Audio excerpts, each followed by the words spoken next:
Samaritans, one of those groups of people that we read about in the New Testament that we know by name, but we might not know a whole lot about who they are or what they believe or where they came from. They're kind of like the scribes, the Pharisees, or the Sadducees, or the Zealots, so also the Samaritans. So what are their origins? How are they similar to or different from the Jews? And what's their Bible look like? Are they still around today? All those kind of questions we're going to get to in this video. And by the end of it, I hope that all of this together is going to help us to have a little bit better understanding of some very significant New Testament stories in the Gospels where Jesus has interactions with the Samaritans. So let's first of all get to who they are and where they came from. Well, as with any historical question, there's always a multitude of answers to that. We're only going to focus on a couple of these answers. One is the answer that the Samaritans themselves give as to their origins, and the other is the answer that we find at least sketched out on the pages of the Old Testament. So let's first of all get to the question of the answer that the Samaritans themselves give as to where they came from. The Samaritans claim that they are, in fact, the true Israelites. They trace their origins all the way back to the time of the priest Eli. They claim that Eli was an illegitimate priest, and one of his illegitimate actions was that he moved the tabernacle from Shechem, a site sacred to the Samaritans, to Shiloh. And so they say that at that particular point, the Samaritans broke off, and they alone are the ones who maintained the truth as it was enshrined in the Torah by Moses, all the way from that time period to the present day. So they trace their lineage from the time of Eli to, in fact, the present, because there are still Samaritans around. There are two different communities in the land of Israel where the Samaritans still live and practice their worship. One of these is in the West Bank city of Nablus, and one is near Tel Aviv in a place called Holon. There's only about 800 Samaritans left, but their numbers have been gradually growing over the last century or so. They have weekly Sabbath services in which they read from the Torah. They celebrate most of the Jewish holidays, including Passover, at which they actually offer animal sacrifices as it is described in the Torah. So if you were to actually engage in conversation with the Samaritan and ask them where they came from, they would tell you the story that I just told you about Eli and how they have then perpetuated their teachings, their truth, the true Israelite beliefs all the way down to the present day. What does the Old Testament tell us about the Samaritans? There's a couple of very significant Old Testament texts that, at least, as I said, sketch out for us where the Samaritans came from. One of these is from a highly significant chapter in 2 Kings. It's 2 Kings chapter 17. What happened was that the northern kingdom of Israel had been attacked and defeated by the Assyrians, and the Assyrians had deported a majority of the Israelite population.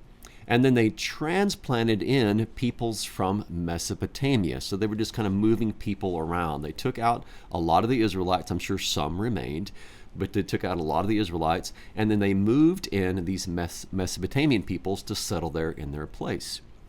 Now, of course, these people who were moved in, they maintained the belief in their ancestral deities and their ancestral religion and worship.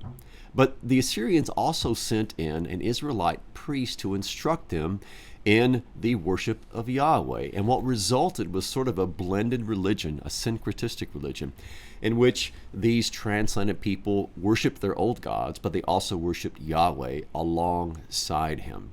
So that's 2 Kings chapter 17. That, by the way, is the only text in the Old Testament where Samaritans are mentioned by name.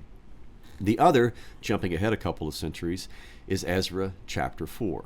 And what happens in Ezra chapter 4 is that a number of the Jews have returned from exile in Babylon, and they are rebuilding the temple and they're rebuilding the city of Jerusalem. And the peoples who had been resettled there, who had been there for a couple of centuries now, the Samaritans, they approached the leadership of these Jews and said basically, hey, let us join with you. Let us together rebuild the temple because we have been worshiping the same God as you have. But the Jewish leadership said an emphatic no. They said, you have nothing in common with us and that we alone will rebuild the temple. I can't help but wonder if instead of that emphatic no, there'd been a conversation, maybe history would have been different. Maybe there wouldn't have been this breach between the Samaritans and the Jews. Be that as it may, that's what happened. There was a political break. There was political ramifications because of this, and this led to this ongoing, perpetual conflict between the Jews and the Samaritans. Later on, speaking of the temple, later on the Samaritans would build their own temple. Not, of course, at Jerusalem, but they would build it at a site that was sacred to them, a place called Mount Gerizim.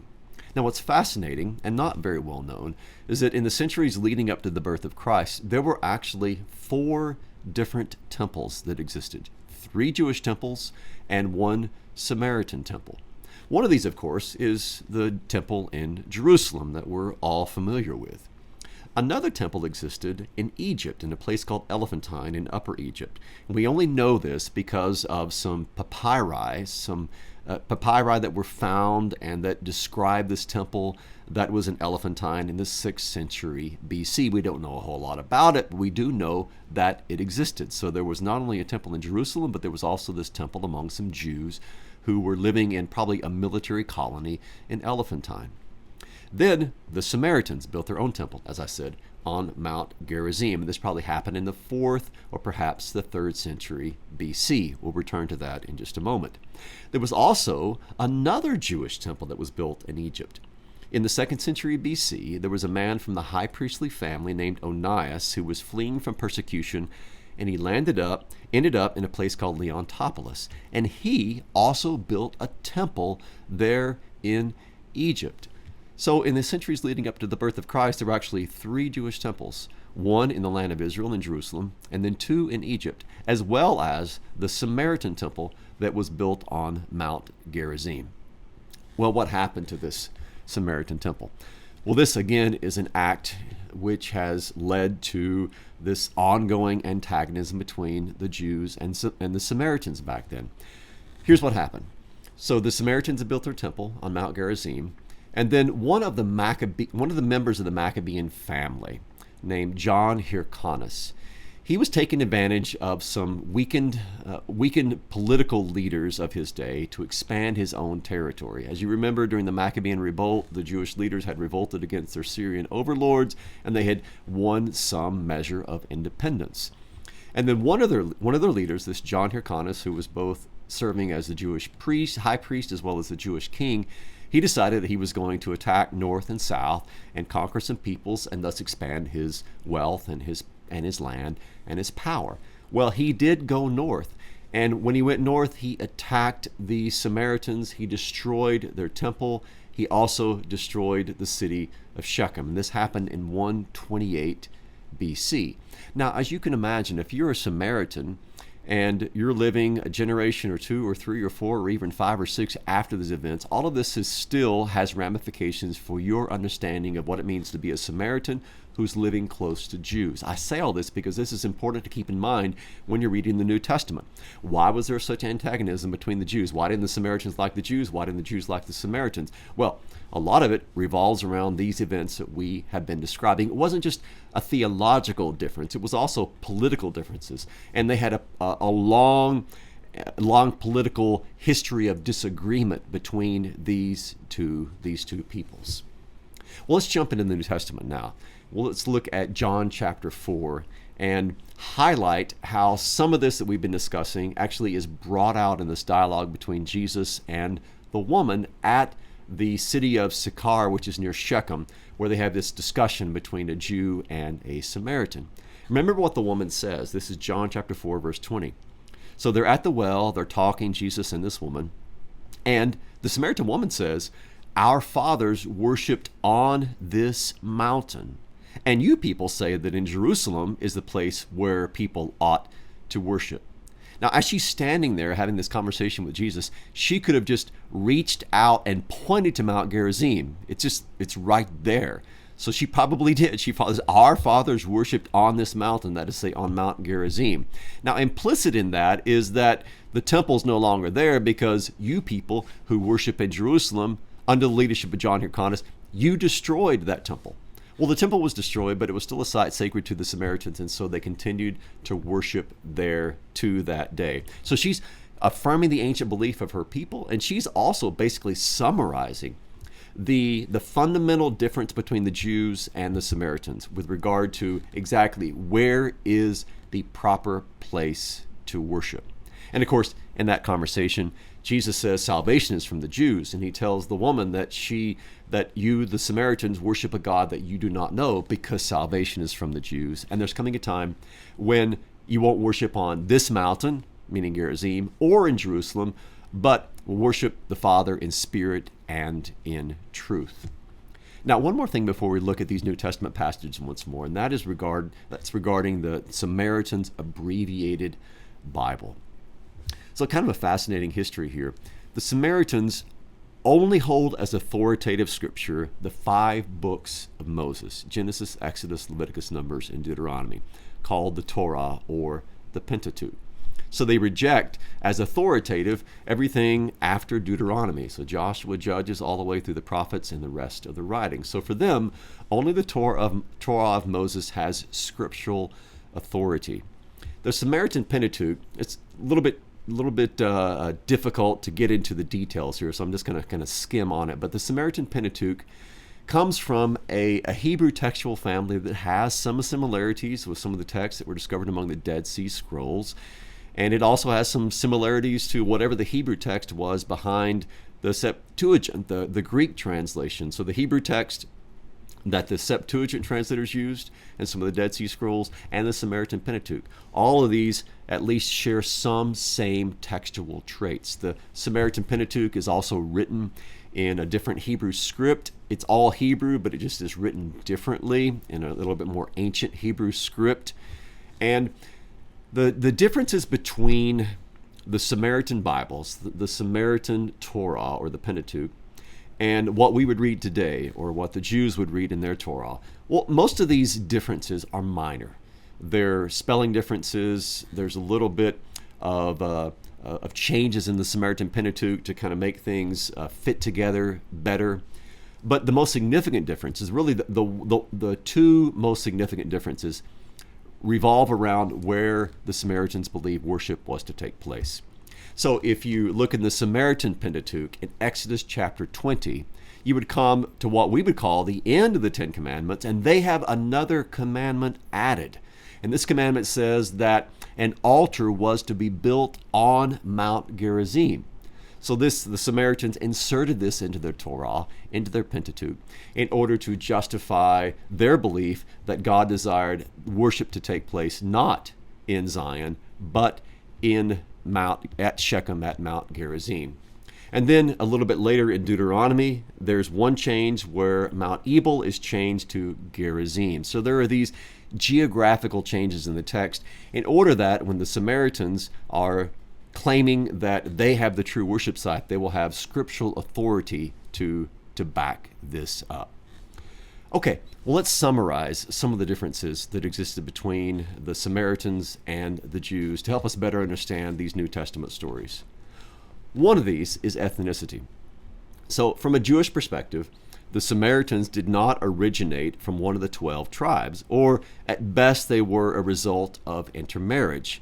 So from a Jewish perspective, there's a problem with the bloodline, a problem with the genealogy of the Samaritans. Secondly, of course, as I've highlighted multiple times, there's the geographical difference, whether you should worship at Mount Zion in Jerusalem or on Mount Gerizim, according to the Samaritans. There's a difference, of course, in their Bibles, because you have only the Samaritan Torah or the Samaritan Pentateuch, the 5 books of Moses, but of course, the Jews have the Torah, the prophets, and the writings, which Christians call the Old Testament. With regard to some of their beliefs about God, both of them are monotheistic. But as Jesus told the woman at the well, the Samaritan woman at the well, he says that Samaritans worship that which they do not know, because salvation is from the Jews. And interestingly also, both the Jews as well as the Samaritans of the first century had the expectation of the Messiah. Notice when you read John chapter 4 that in this dialogue between Jesus and the Samaritan woman, she expresses an expectation, a hope in the Messiah. And of course, Jesus reveals that he is that Christ. He is that Messiah. And this woman then takes that message to the people in her town that in fact the Messiah has come. And still today, Samaritans have an expectation, they have a hope in what they refer to as the Messiah, who will usher in this age to come. Okay, so all of this together, let's take just a very brief look again at those 4 New Testament passages that I highlighted at the beginning of this video. First of all, the parable of the Good Samaritan. Well, you can understand now why, when Jesus told this particular parable, why it would have been so revolting, so upsetting to his Jewish audience.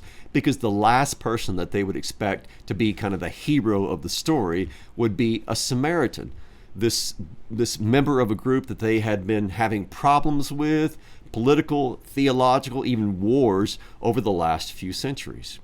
Secondly, the woman at the well that we've just been talking about. When you know about the Samaritans, when you know about the fact that where she was actually their version of Jerusalem, their holy city, their worship site, you can understand why she refers to this mountain as the place where they were to worship.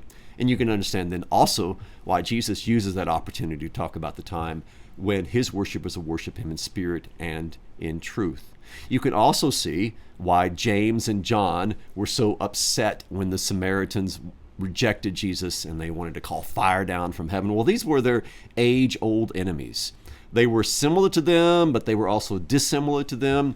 And as very often happens between societal groups, when they are in some ways similar, but in many ways dissimilar, there seems to be increased antagonism between these groups. So that's why James and John reacted the way they did. They never wanted to call fire down from heaven upon a Jewish village, but they certainly did upon this Samaritan village.